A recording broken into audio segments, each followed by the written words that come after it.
El papa más extraño de la historia. La historia de la Iglesia Católica está llena de personajes extraordinarios, de santos y de pecadores, de triunfos y de tragedias. Pero hay un episodio en la historia del papado que es tan extraño, tan perturbador, que durante siglos fue prácticamente olvidado por la Iglesia. Se trata de un papa que fue juzgado después de su muerte. Sí, leyó bien. Un papa fue desenterrado, colocado en un trono, vestido con sus ornamentos papales y juzgado públicamente por sus supuestos crímenes. Este evento, conocido como el Sínodo del Cadáver o Sínodo Horrendus, ocurrió en el año 897 d.C. y es uno de los episodios más oscuros y menos conocidos de la historia eclesiástica. ¿Por qué la Iglesia ocultó esto? ¿Qué sucedió realmente? ¿Y qué nos dice este evento sobre la fragilidad de la institución eclesiástica en los tiempos antiguos? Hoy le llevaremos en un viaje a través de la historia para descubrir la verdadera historia detrás de este evento extraordinario. Una historia que no solo es fascinante desde el punto de vista histórico, sino que también tiene profundas lecciones espirituales para nosotros hoy. Permanezca con nosotros, porque esta es una historia que la Iglesia prefería que no supiéramos. Para entender cómo fue posible que un papa fuera juzgado después de su muerte, necesitamos entender el contexto de la Iglesia en el siglo IX. El siglo IX fue una época de caos en Roma. El Imperio Romano había caído y Europa estaba en la Edad Media.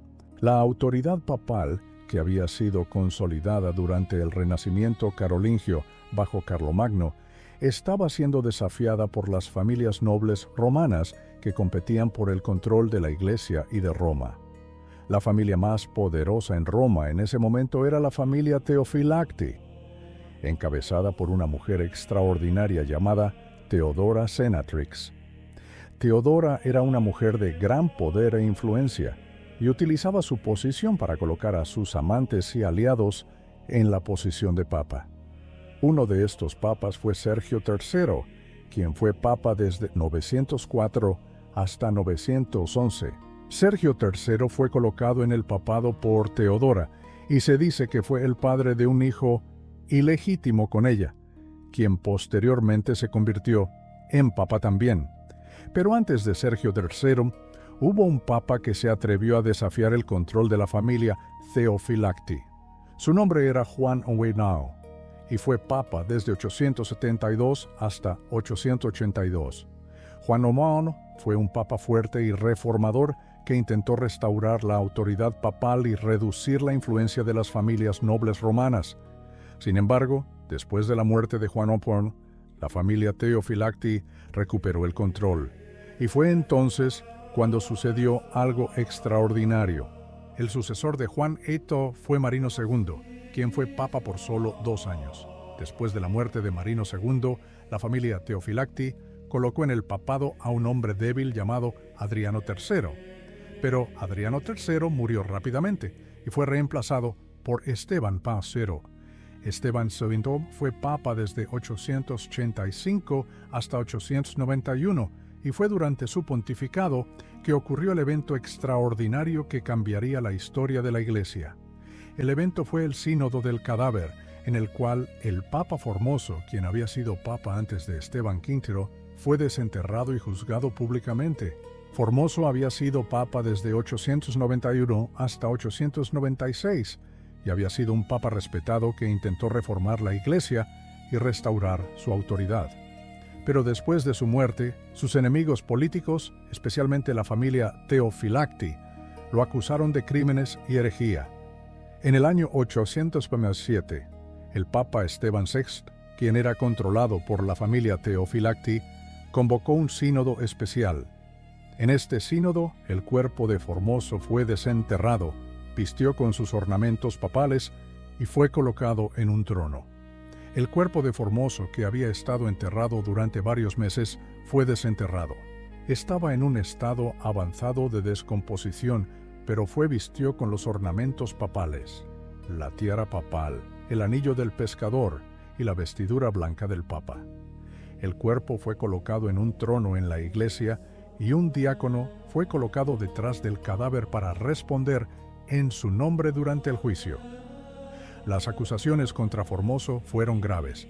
Se le acusó de haber sido ordenado ilegalmente de haber sido un obispo antes de ser papa, lo cual era considerado una violación de la ley canónica y de haber colocado a obispos de manera ilegítima.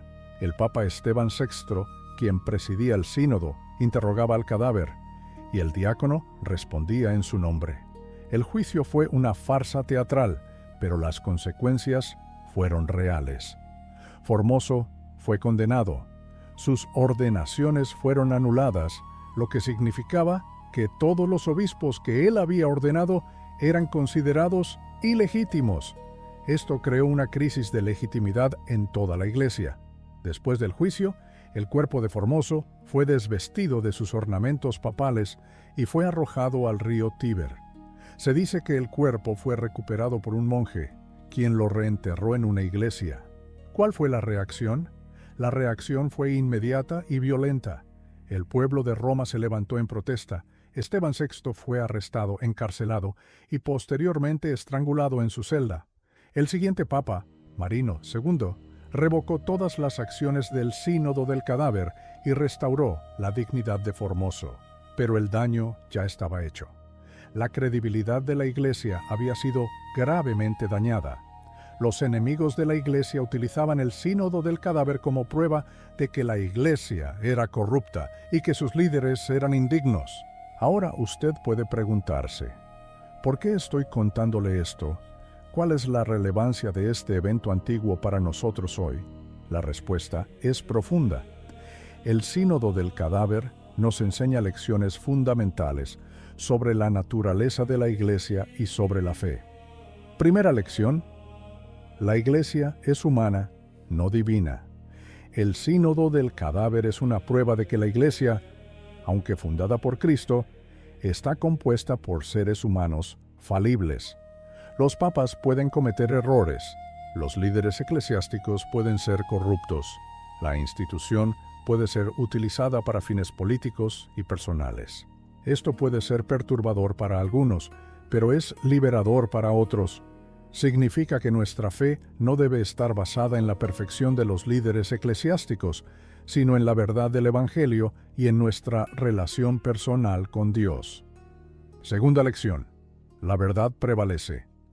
A pesar de los esfuerzos de Esteban VI por destruir la reputación de Formoso, la verdad finalmente prevaleció.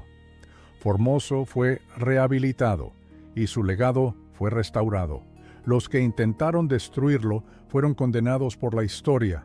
Esto nos enseña que en la Iglesia, como en la vida, la verdad es más fuerte que la mentira. Puede haber periodos oscuros, pero la luz siempre regresa. Tercera lección: la importancia de la reforma. El sínodo del cadáver fue el resultado de una iglesia que había perdido su camino.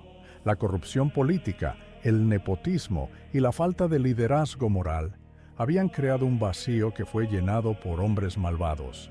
La iglesia necesitaba reforma, y eventualmente la reforma llegó. El sínodo del cadáver fue un punto de inflexión que llevó a una mayor conciencia de la necesidad de reforma eclesiástica.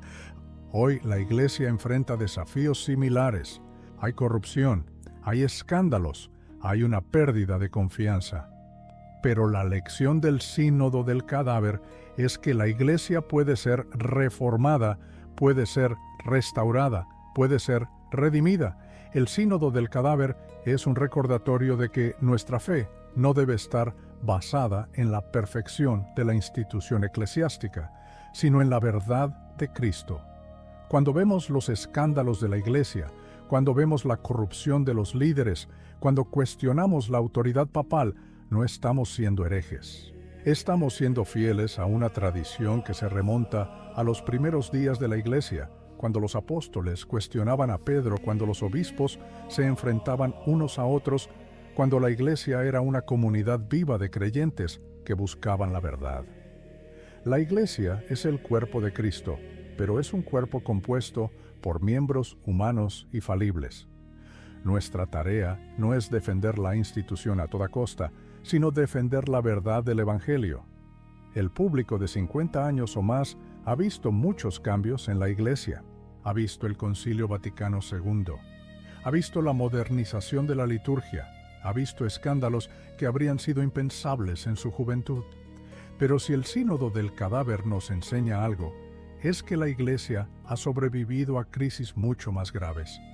Ha sobrevivido a papas corruptos, a papas asesinos, a papas que fueron juzgados después de su muerte.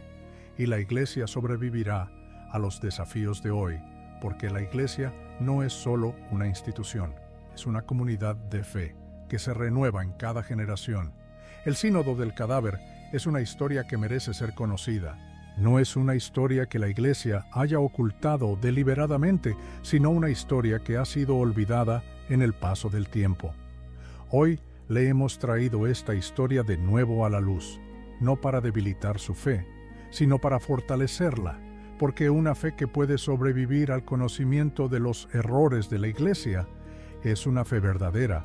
Si este vídeo le ha interesado, le pido dos cosas. Primero, deje su comentario.